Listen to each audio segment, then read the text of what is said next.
در دوره نقشه چورابینی اویدی رفت اجرای قانون‌های ملی درباره تنظیم انعنه و جشن و مراسم ملی و درباره مسئولیت پدر و مادر در تعلیم و تربیت فرزند و پیشگیری ظهورات‌های نامطلوب جهان امروزه و مفکوره‌های ناسالم که برای امن و ثبات مملکت نگران کننده ارزیابی می‌گردد با اشتراک اهل جماعتچگی ناحیه وکیلان محله‌ها خادمان دین در ناحیه واسع همایش دایر گردید.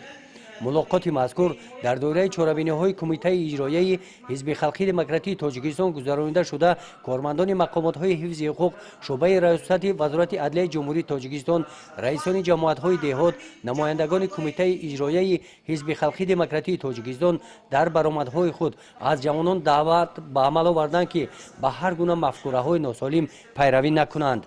جوانان تشبثکار عملهای سازنده باشند.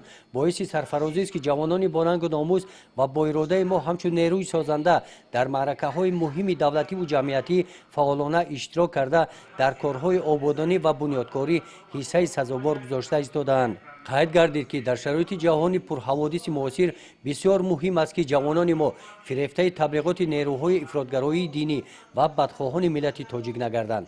همیشه زیرک و هوشیار و برای حمایت منفعت‌های خلق تاجیک و دولت تاجیکان آماده باشند. در قسمت مذاکره ها نفران کسب و کار گوناگون نسبت این چهاربینی اندیشه های خود را ابراز کرده ذکر نمودند که برای تنظیم و آسودگی و پیشرفت جامعه باید که امروز هر یکی ما با دل و نیت صاف و با منفعت جامعه مهنت نماییم. گزارش خواجه نظریف خدای نظر ظهورов از ناحیه واسع برای برنامه اطلاعاتی نوید.